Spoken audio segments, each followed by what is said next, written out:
도레미파솔! 안녕하세요. 쏘리 실험실의 쏘리입니다. 오늘은 세상을 밝게 비춘 금속, 텅스텐에 대해서 이야기해 보겠습니다. 그런데 이 원소기호라는 게 이름을 가지고 따서 만드는 게 국룰이잖아요.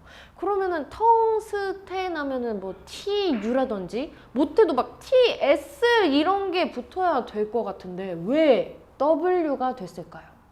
이 텅스텐의 원래 이름이 울프람이에요. 이게 독일어라서 볼프람이라고 읽는데 울프, 늑대가 들어있죠. 이 이름이 괜히 붙은 게 아닙니다. 옛날에 광부들이 주석을 정제를 하려고 열심히 광석을 캤어요. 그런데 여기에 이상한 광물이 들어있어가지고 주석만 정제해내는 거를 계속 방해를 하는 거예요. 이 이상한 광물이 바로 텅스텐이 포함된 울프람석이었습니다. 그래서 이 광부들 입장에서는 이 알 수도 없는 광물이 갑자기 나타나가지고 주석 수율을 확 떨어뜨리니까 화가 났겠죠. 주석을 잡아먹어버리는 이 늑대 같은 놈이다! 라는 의미에서 울프람이라는 이름을 지었다고 해요. 근데 그것도 그럴 게 울프? 당연히 늑대를 뜻하겠죠. 그리고 람이라는 게 거품 혹은 찌꺼기를 말하는데 우리가 재련 과정에서 그 위쪽에 떠오르는 찌꺼기들을 바로 이 람이라고 했어요. 그러니까 그대로 직역을 해보자면은 이 주석을 갑자기 나타나서 잡아먹어 버리는 늑대 찌꺼기 같은 놈이다, 이렇게 명명을 한 거죠. 그래서 이 이름이 원소명으로 굳혀지게 돼서 원소 기호 또한 W가 된 거죠. 텅스텐이라는 애는 굉장히 높은 녹는 점을 갖습니다. 무려 3422도인데요. 그러니까 이 온도까지 올리지 않는 이상은 얘는 계속 고체 상태인 거죠. 철의 녹는 점이 약 1500도 정도 되거든요. 그러니까 철을 녹이기 위해서 필요한 열보다 거의 2배가량을 뜨겁게 해줘야지 애가 겨우 녹을랑 말랑 한다. 반대로 말하면 웬만한 금속들이 다 녹는 온도에서 텅스텐은 녹지도 않고 변하지도 않고 가만히 있는 거죠. 그야말로 그 늑대 그 자체, 강인한 그 자체의 원소라고 볼 수 있습니다. 그러면 이제 텅스텐이 세상을 어떻게 바꿔왔는지 같이 이야기해 볼게요. 먼저 전구 이야기를 해볼 건데요. 에디슨이 처음 전구를 발명했던 시절, 이 전구 안에 들어가는 지그재그로 생긴 이 필라멘트는 탄소로 이루어져 있었어요. 그런데 탄소로 이루어진 필라멘트는 온도가 올라가면 열에 좀 취약해서 금방 끊어져 버립니다. 즉 수명이 짧았어요. 그래서 실험하다 보니까 텅스텐이 참 괜찮은 거예요. 열에 강하기 때문에 수명이 오래 갑니다. 그런데 심지어 전기도 잘 통해요. 그래서 1900년대 초에 에디슨이 설립한 이 제네럴 일렉트릭 GE라는 회사에서 텅스텐을 필라멘트로 사용하기 시작하면서 이 전구가 확 바뀌게 됩니다. 훨씬 더 밝고 오래 지속되는 거죠. 세상을 더 환하게 밝히게 된 거예요. 그런데 여기서 음모론이 하나 있습니다. 호이버스 카르텔 이야기라고 해요. 이 당시에 전구를 많이 만들었던 GE, 필립스 혹은 이 오스람 같은 대표적인 회사들이 몰래 비밀리에 만나서 우리 전구의 수명을 딱 1000시간까지만 제한하자, 이런 회담을 했다고 해요. 그리고 만약에 1000시간 이상 가는 전구를 만드는 제조업체가 있다, 그럼 막 벌금까지 때렸다고 해요. 근데 생각해보잖아요. 지금도 전구의 수명이 여전히 1000에서 1500시간밖에 안 돼요. 1000시간 하면 하루 24시간 내내 킨다고 생각하면은 대충 약 41에서 42일 정도 켜놓으면 수명이 끝나는 거잖아요. 이 전구 필라멘트가 텅스텐으로 바뀌었던 당시 회사들이 우리 전구 2500시간까지 갑니다라고 광고를 냈어요. 그런데 그거를 막았고 사실상 아직까지도 유지되고 있다고 생각을 할 수 있는 거죠. 근데 저 이거 과학 채널인데 이런 음모론 다뤄도 되나? 근데 이거는 단순한 음모론이다 라고만 끝낼 수 없는 게 이 내용을 가지고 GE에서 소송이 걸렸었어요. 그리고 법원에서도 이거 반독점법 위반이다 하고 이거 위법행위라고 판결까지 내렸었거든요. 게다가 증거가 한 가지 더 있습니다. 무려 100년 넘게 아직까지 빛나고 있는 전구가 있어요.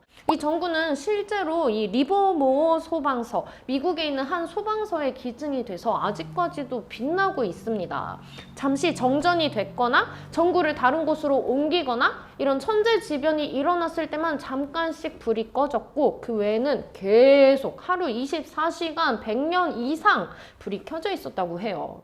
즉, 만들려면 만들 수 있다는 거죠. 그런데 이 텅스텐이 전구에만 쓰이는 건 아닙니다. 생각보다 우리 주변에 굉장히 많아요. 우리 팔목에 많이 차고 다니는 시계, 그 중에서도 명품 브랜드들이 있죠. 뭐 롤렉스라든지 오메가라든지 이런 시계들을 보면은 시계 테두리, 시계 베젤이라고 하는데 이거를 텅스텐으로 많이 만들어요. 혹시나 이렇게 막 돌아다니다가 막 스크래치가 나면은 슬프잖아요. 근데 텅스텐은 워낙 강한 물질이기 때문에 웬만하면은 흠집이 안 나거든요. 게다가 무게감이 있다 보니까 고급 시계에서 느껴지는 묵직함, 이런 것도 느낄 수 있는 거죠. 괜히 시간을 지배하는 금속이라는 말이 있는 게 아니에요. 우리 PD님께서 지금 본인 시계에 텅스텐이 있나 없나 살펴보고 계신 것 같은데 어떻게 있나요? 요즘에는 이 반지, 펜 이런 거에도 텅스텐이 들어갑니다. 이 묵직한 느낌이 있기 때문에 명품 느낌이 나는 거죠. 뿐만 아니라 성능도 좋기 때문에 굉장히 오랜 수명으로 이용을 할 수 있고요. 텅스텐, 아까도 말씀드렸듯이 울프, 늑대의 물질이라고 했죠. 굉장히 단단하고요, 무겁고요, 관통도 굉장히 잘합니다. 이런 성질들이 다 모여서 군사 쪽에서 진짜 많이 쓰이고 있어요. 그야말로 방산 쪽에서 없어서는 안 될 물질이에요. 어디 쓰이냐면 총알, 갑옷, 포탄, 파편머리, 수류탄, 산탄총, 방탄차량, 장갑, 탱크, 군사, 항공, 포병, 부품 등 웬만한 방산 쪽에서는 다 쓰고 있다고 생각을 해도 돼요. 뿐만 아니라 이 강인한 물질답게 우주산업 쪽에서도 굉장히 많이 쓰이고 있습니다. 그런데 이 텅스텐에 진짜 재밌는 특징이 하나 있어요. 텅스텐의 밀도가 금이랑 굉장히 비슷합니다. 금의 밀도가 약 19.32g 세제곱센티미터 정도 돼요. 근데 텅스텐은 굉장히 비슷한 19.25입니다. 그러니까 사실상 인간이 이렇게 들어봤을 때는 같은 크기면은 무게로는 구별을 할 수 없는 거예요. 옛날에 아르키메데스가 유레카 외쳤던 그 사건 아시죠? 금이랑 안에 은이 든 도금을 구별해내기 위해서 두 개를 물에다 띄워봤는데 밀도가 다르네? 부력이 다르네? 그래서 넘쳐서 나온 물의 양이 다름으로 뭐가 진짜 금인지를 알아냈던 사건이죠.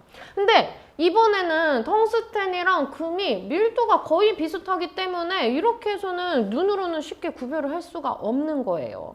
그래서 사람들이 이거를 가지고 사기를 진짜 많이 쳤습니다. 먼저 2008년 미국에서 300온스짜리 약 12. 몇 킬로 정도 되는 큰 금괴들인데요. 텅스텐으로 교체가 돼 있었대요. 언제부턴가 수십 개의 금괴들이 몰래 바꿔치기가 돼서 세상에서 유통이 되고 있었던 거죠. 이거를 알아채기 전까지는 뭐 무게도 똑같고 겉보기에도 똑같은 금괴고 안에를 보지 않는 이상은 아무도 눈치를 못 챘던 거죠. 뿐만 아니라 2012년도에 중국에서는 마찬가지의 이 가짜 금괴를 이용해서 은행에 담보로 주고 대출을 받는 사기까지 저질렀습니다. 근데 은행 입장에서는 아무런 의심하지 않고 그대로 대출을 해줬던 거죠. 근데 잠적을 해버렸네.